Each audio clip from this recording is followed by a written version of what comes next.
नमः श्रीवर्धमानाय निर्धूतकलिलात्मने सालोकानां त्रिलोकानां यद्विद्यादर्पणायते।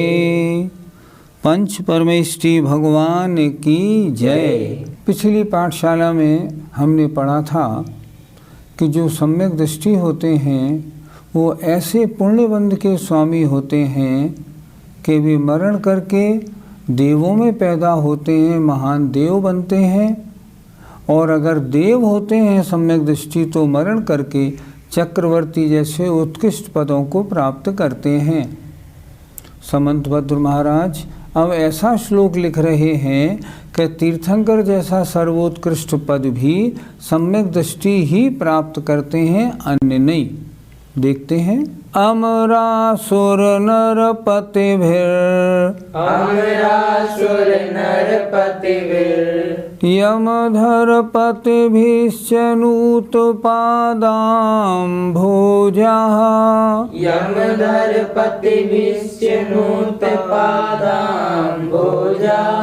दृष्ट्या सुनिश्चितार्था वृषचक्रधरा भवन्ति लोकशरण्याः।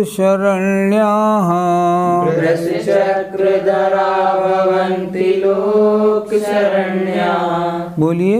अमरासुर नरपतिभिर् यमधरपतिभिश्च नूतपादाम्भोजा दृष्ट्या सुनिश्चितार्था वृषचक्रधरा भवन्ति लोकशरण्याः।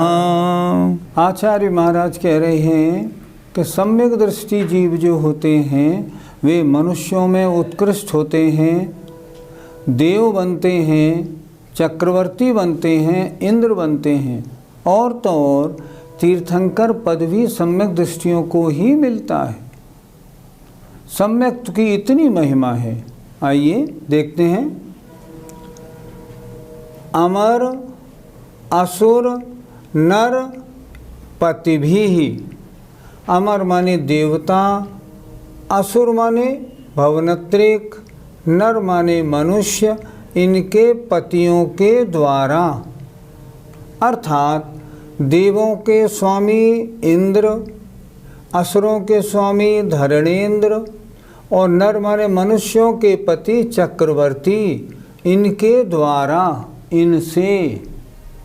और यम कहते हैं मुनि, यमधर माने मुनिगण, और यमधर माने मुनियों के पति माने गणधर, उनके द्वारा भी। तीर्थंकर कैसे होते हैं?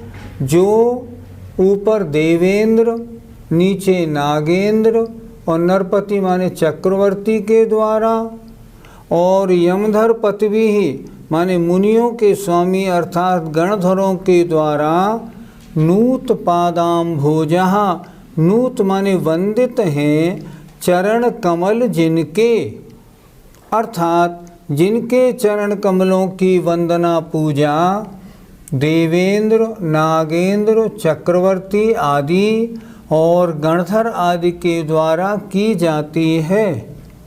ऐसे तीर्थंकर पद को भी सम्यक दृष्टि प्राप्त करता है। दृष्टिया सुनिश्चितार्था, जिसने अपनी दृष्टि माने सिद्धांत, सुनिश्चितार्था मजबूत बना लिया है, अर्थात पवित्र सम्यक दृष्टि जीव क्या होता है?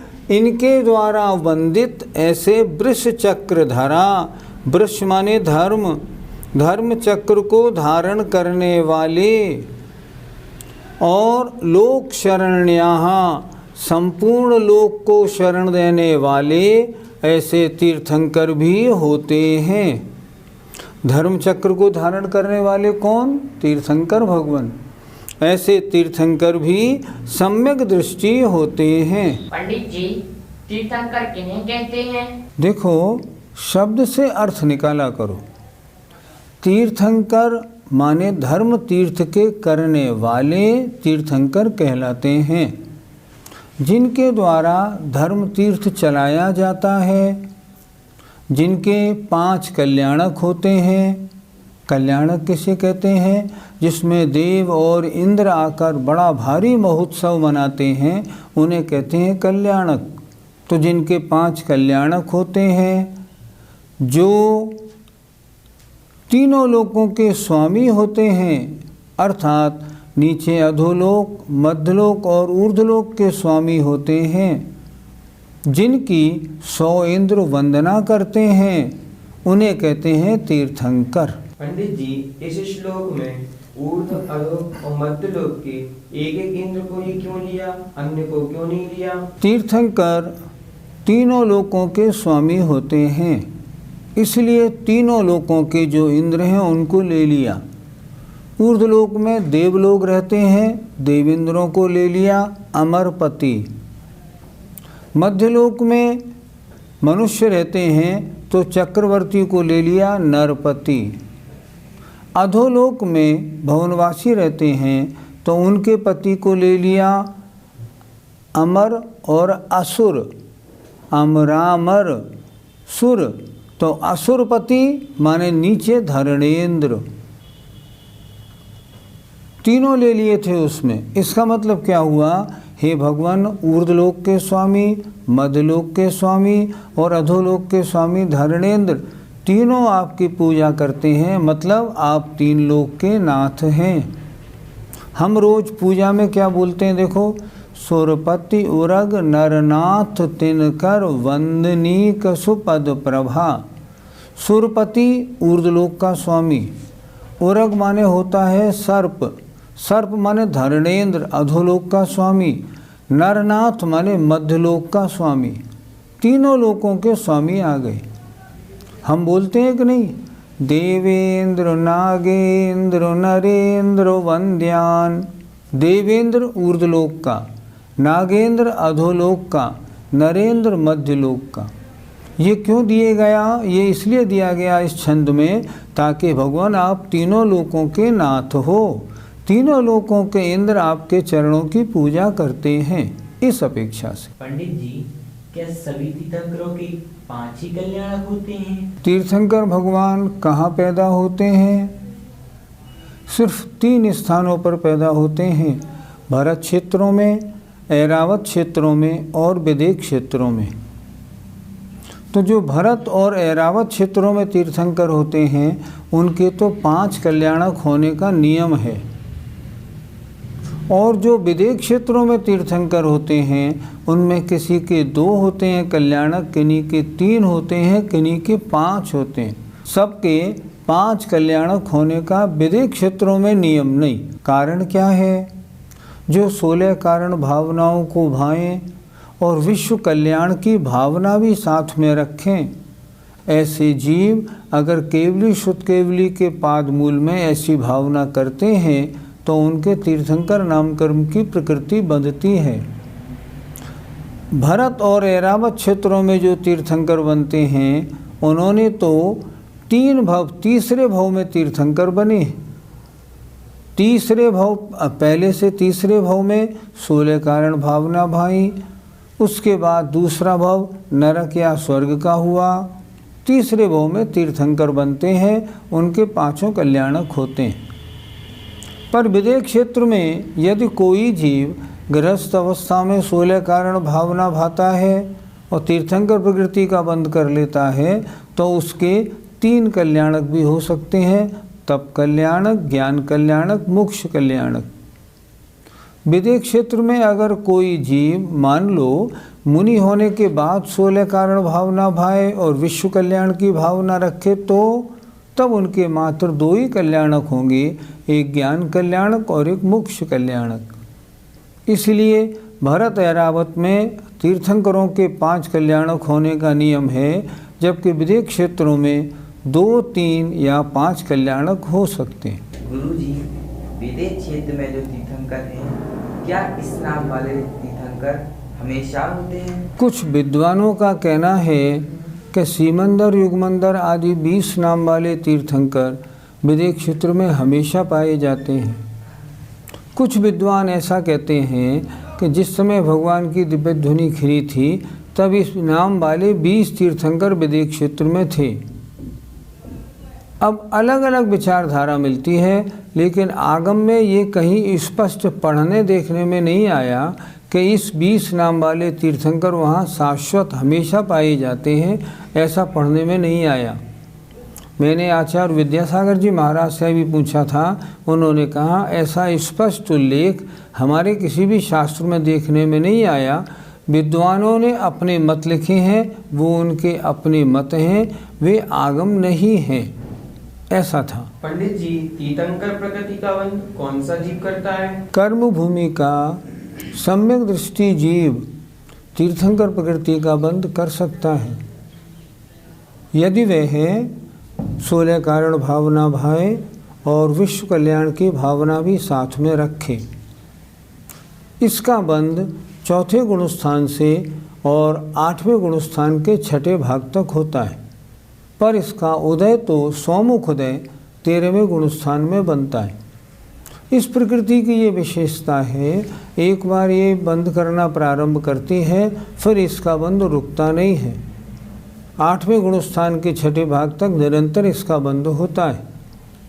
जिन जीवों के तिरंच आयु का बंध हो गया हो, उनके तीर्थंकर प्रकृति के बंध की योग्यता नहीं रहती, क्योंकि तीर्थंकर प्रकृति का बंध करने वाले जितने जीव हैं, उनको नियम से तीसरे भव में ही तो तीसरे भव तक जरूर तीर्थंकर बनना है। अगर तिरंच में जाएंगे तो तिरंच से फिर भोग भूमि वाले स्वर्ग जाएंगे, फिर मनुष्य बनेंगे, भव ज़्यादा हो जाएंगे। इसलिए मनुष्य पर्याय में 16 कारण भावना भाग के या तो नारकी बनते हैं या स्वर्ग जाते हैं और वहाँ से आके 5 कल्याणक वाले तीर्थंकर बनते हैं। ये जीव जो होते हैं, ये केवली और शुद्ध केवली के पाद मूल में तीर्थंकर प्रकृति की बंध का प्रारंभ करते हैं। केवली शुद्ध केवली के पाद कमलों में है, 16 कारण भावना भाई, विश्व कल्याण की भावना मन में आई और बंध प्रारंभ हो गया। ऐसा होता है। ऐसा क्यों होता है? क्योंकि केवली शुद्ध केवली के पाद मूल में ही इतनी विशुद्धि होती है जो तीर्थंकर प्रकृति के बंध का प्रारंभ हो जाता है। लेकिन सम्यक दृष्टि जीव के ही होगा, मिथ्या दृष्टि जीव के नहीं होता। ये विशेष बात है। इसलिए तीर्थंकर कौन बनते हैं? मात्र सम्यक दृष्टि जीव ही बनते हैं। गुरुजी, क्या तीर्थंकरों में कुछ और भी विशेषताएं होती हैं? स्वर्गों में जब आयु समाप्त होने को होती है तो 6 माह पहले सभी देवों की माला मुरझा जाती है, लेकिन जो तीर्थंकर बनने वाले होते हैं उनकी माला नहीं मुरझाती। ये विशेषता है।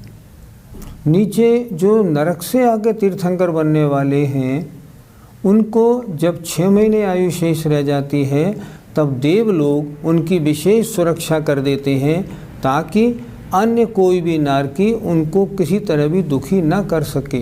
कोट आदि बना के उनकी वहाँ सुरक्षा की जाती है। ये विशेषता मात्र तीर्थंकर प्रकृति वालों के लिए होती है। जन्म लेते समय 3 ज्ञान के धारी होते हैं। कितनी विशेषता गिनाएं। घर में अपनी माँ का दूध नहीं पीते। इनका सारा भोजन जो है स्वर्गों से आता है। महान सर्व महान है।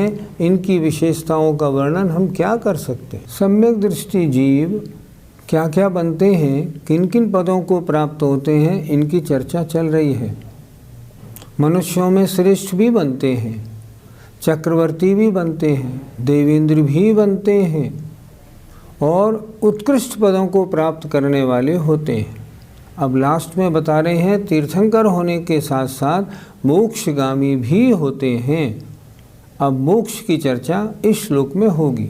शिवमजर मरुजमक्षय शिव मजर मरुजमक्षय मव्याबाधं विशोक भय शंकम मव्यावादं विशोक भय संकम काष्ठागत सुख विद्या काष्ठागत सुख विद्या विभवं विमलं भजन्ति दर्शन शरणाः विभवं विमलं भजन्ति दर्शन शरणा।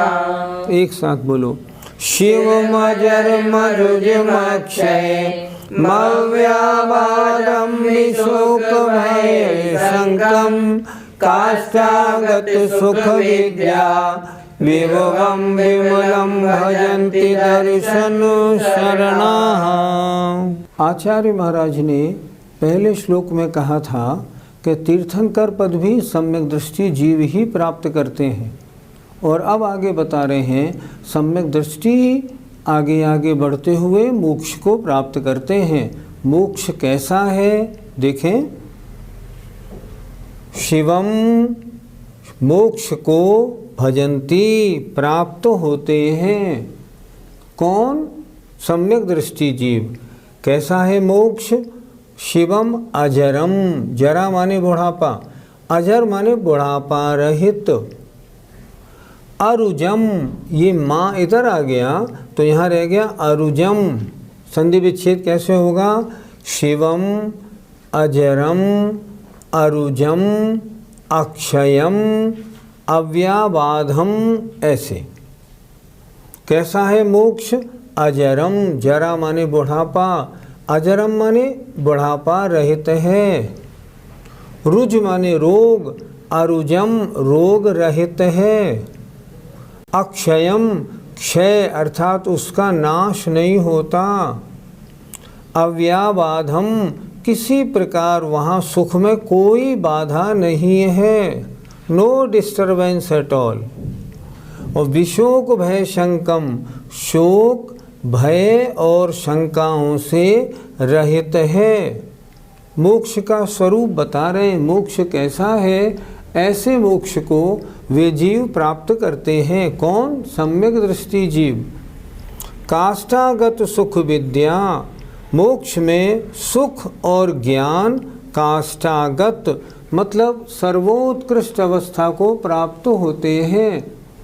काष्ठागत सुख विद्या सर्वोत्कृष्ट सुख और विद्या वाले होते हैं। विभवम, उनका उत्कृष्ट वैभव होता है। विमलम, समस्त मलों से रहित होते हैं। ऐसे शिव पद को दर्शन शरणाः, जिन्हें सम्यक दर्शन की शरण है, अर्थात सम्यक दर्शन को धारण करने वाले जीव ऐसे शिवम भजन्ति प्राप्त होते हैं। इस श्लोक में आचार्य समंतभद्र महाराज कह रहे हैं सम्यक दर्शन की महिमा देखो। सम्यक दर्शन के प्रताप से ही मोक्ष प्राप्त होता है। गुरुजी, क्या अन्य मत की ऐसी मान्यता है कि जीव मोक्ष जाने के बाद पुनः लौटता है? हाँ बिल्कुल। इस समय विश्व में जितने मत हैं उनमें कुछ मत ऐसा भी मानते हैं कि जब आत्मा बैकुंठ चली जाती है और बैकुंठ में भीड़ बहुत हो जाती है तो फिर उनको क्रम से नीचे भेज दिया जाता है और उनका यहाँ पुनर्जन्म होता है। लेकिन जैन धर्म ऐसा नहीं मानता। संसार में जन्म मरण जो है वो कर्मों के अनुसार होता है। जब अष्ट कर्म ही नष्ट हो गए तो फिर जन्म मरण का क्या काम। इसलिए यहाँ एक विशेषण दिया अक्षयम, ये मोक्ष पद प्राप्त हो जाए फिर नष्ट नहीं होता। इसलिए जैन धर्म की मान्यता के अनुसार जो आत्माएं मुक्त पद को प्राप्त हो गई हैं अब वे संसार में लौटकर कभी नहीं आएंगी। पंडित जी, अरिहंतों के अनंत सुख होता है, सिद्धों के अव्याबाद सुख होता है, इसमें हमें क्या समझना है? अनंत सुख और अव्याबाद सुख के दो अलग अलग प्रकार हैं। आत्मा के सुख गुण का घात करता है मोहिनी कर्म। इसलिए मोहिनी कर्म नष्ट हो गया तो अनंत सुख प्राप्त हो गया। लेकिन अभी असाता वेदनी का उदय अरहंत भगवान के है। वह असाता वेदनी का उदय अनंत सुख में किंचन मात्र यद्यपि अनुभव में नहीं आता, फिर भी सुख का घात या बाधा तो करता ही है। इसी अपेक्षा से तो तत्वार सूत्र में 11 जिनेंद्र भगवान के 11 परिचय बताई हैं। वो क्यों बताई? कारण उपस्थित है तो कार्य की उपस्थिति मानी जाती है। असाता वेदनी है तब 11 परिचय वहाँ संभावना में हैं, यद्यपि होती नहीं। इसी तरह अनंत सुख में अभी असाता वेदनी के उदय से किंचित बाधा है, और जब वेदनी कर्म भी नष्ट हो गया और सिद्ध पद प्राप्त हो गया, अब अव्याबाद सुख, अब रंच मात्र भी बाधा नहीं है, ऐसा सुख प्राप्त होता है। इसलिए अनंत सुख से अव्याबाद सुख और आगे है। पंडित जी, विमल शब्द से हमें क्या लेना चाहिए? विमल का अर्थ होता है मल रहित, गंदगी रहित, अपवित्रता रहित। मल कितने प्रकार का? मल कर्ममल। कर्ममल कितने प्रकार का? 3 प्रकार का, द्रव्य कर्म, भाव कर्म और नो कर्म। द्रव्य कर्म का मतलब 8 कर्म, भाव कर्म का मतलब राग द्वेष आदि परिणाम, नो कर्म का मतलब शरीर। जो सिद्ध भगवान होते हैं उनके द्रव्य कर्म भी नहीं, 8 कर्म नष्ट हो गए, भाव कर्म नहीं, राग द्वेष नष्ट हो गया, और शरीर भी नहीं तो नो कर्म भी नष्ट हो गए। इसलिए मोक्ष कैसा है? विमल, तीनों मल से रहित है। अरहंत भगवान के अभी द्रव्य कर्म हैं पर भाव कर्म नहीं है, पर नो कर्म अभी हैं। इसलिए अरहंतों में द्रव्य कर्म नो कर्म हैं, लेकिन सिद्धों में कोई भी कर्म न होने से वो विमल हैं। जय जिने।